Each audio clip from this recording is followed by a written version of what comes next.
Good morning बच्चों। आज हम क्लास 10 का सिविक्स पढ़ेंगे, सेकेंड लेसन, जिसका नाम है संघवाद, यानी कि इसे हम लोग कहते हैं फेडरलिज्म।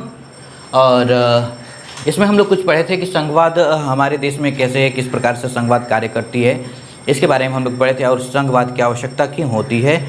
अब थोड़ा सा आगे पढ़ेंगे थोड़ा सा, और इसमें हमारा सबसे पहला पॉइंट आता है भारत में संघीय व्यवस्था। ठीक है, भारत में संघीय व्यवस्था।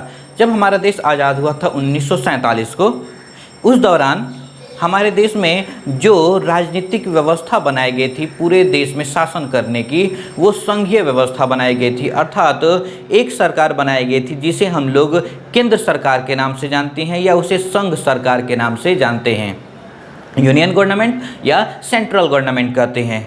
दूसरी जो सरकार थी उसे हम लोग स्टेट गवर्नमेंट कहते हैं, यानी कि राज्य सरकार कहते हैं। और राज्य सरकार जो होता है वो एक विशेष राज्य में ही अपना दैनिक संचालन करती है, प्रक्रियाओं का संचालन करती है। ठीक है, हमारे देश में संघीय व्यवस्था है, इसके कई उदाहरण हैं। इसका सबसे अच्छा उदाहरण हम बता सकते हैं। पहला ये है कि संघीय व्यवस्था के अंतर्गत हमारे देश में संविधान के द्वारा राज्य सरकार और केंद्र सरकार दोनों की ही शक्तियों का बंटवारा कर दिया गया है।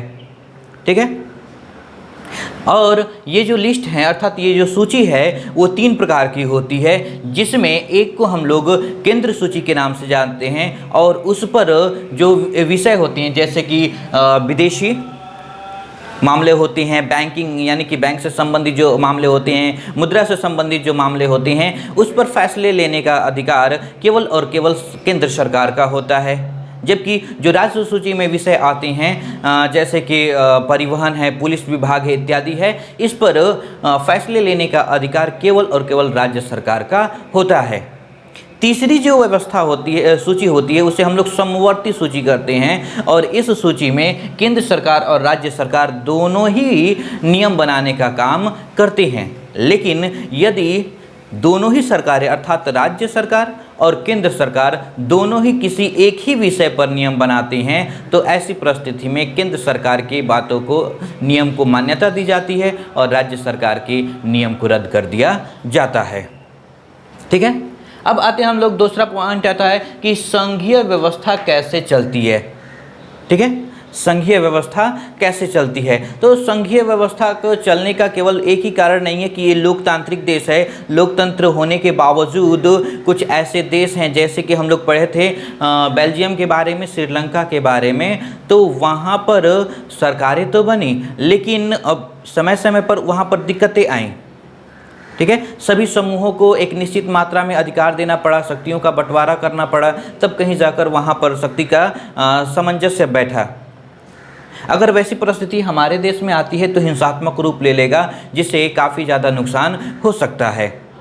इसलिए हमारे देश में संघीय व्यवस्था को 3 भागों में बांटा गया, और उसी के अंतर्गत इसका संचालन किया गया। तो अब उसके अंतर्गत जब हम आगे बढ़ते हैं तो उसमें आता है सबसे पहला भाषाई राज्य, अर्थात भाषा के आधार पर राज्य। हमारे देश में हम देखेंगे कि 1947 में जब हमारा देश आज़ाद हुआ, उस समय के जो इतिहास है वो रक्त रंजित है, अर्थात खून से लथपथ है, क्योंकि उसी दौरान हमारे देश का बंटवारा भी हुआ था, और बंटवारे के दौरान काफ़ी लोग मारे गए थे।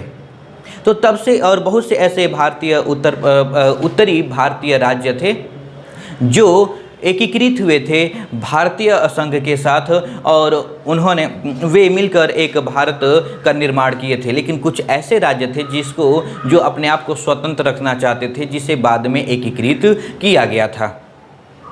हमारे देश का इकलौता एक राज्य था जम्मू कश्मीर, जिसका अपना झंडा था, अपना संविधान था, और वहाँ पर किसी और राज्य का व्यक्ति जाकर ज़मीन खरीदकर बस नहीं सकता था।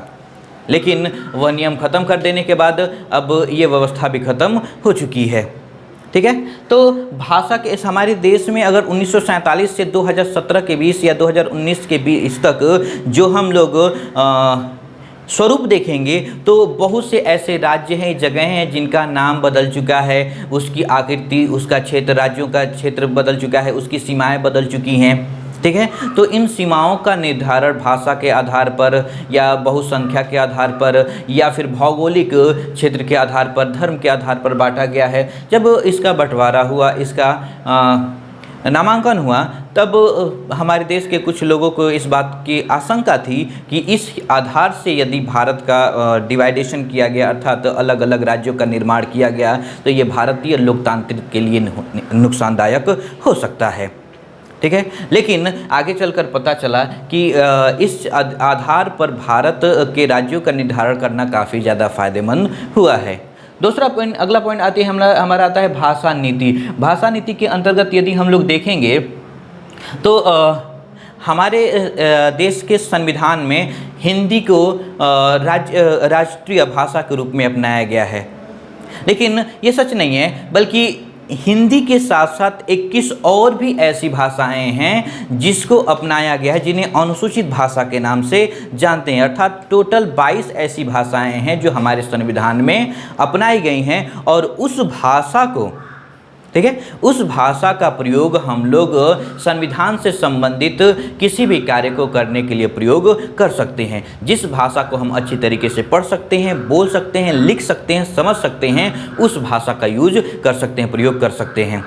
हमारे देश में इंग्लिश भाषा को अपनाया गया था संविधान में, और एक निश्चित अवधि के लिए, आगे चलकर उसे 1980 में हटा देना था। लेकिन तमिलनाडु इस बात पर काफ़ी ज़्यादा जोर दिया, और जिसके कारण, ठीक है, सामंजस्य बैठाने के लिए इंग्लिश भाषा को भी हमारे संविधान में शामिल किया गया है। भाषा के आधार पर काफ़ी ज़्यादा विवाद हुआ तमिलनाडु और उत्तरी भारत के बीच, और इस विवाद को शांत रखने के लिए, ख़त्म करने के लिए इंग्लिश को भी उसमें स्थान दिया गया है।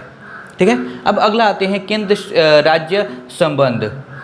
देखिए, केंद्र सरकार जो होता है सबसे शक्तिशाली संस्था है जो संपूर्ण देश का संचालन करती है। वो राज्यों का, केंद्र शासित प्रदेशों का संचालन करती है। केंद्र शासित प्रदेशों का वो सीधे तौर पर संचालन करने का काम करती है, और उसके राजनीतिक प्रक्रियाओं में हस्तक्षेप कर सकती है या उसमें बदलाव करने का काम कर सकती है। लेकिन अब केंद्र सरकार इतनी भी स्वतंत्र नहीं है कि वो राज्य सरकार के कार्यों में हस्तक्षेप करे।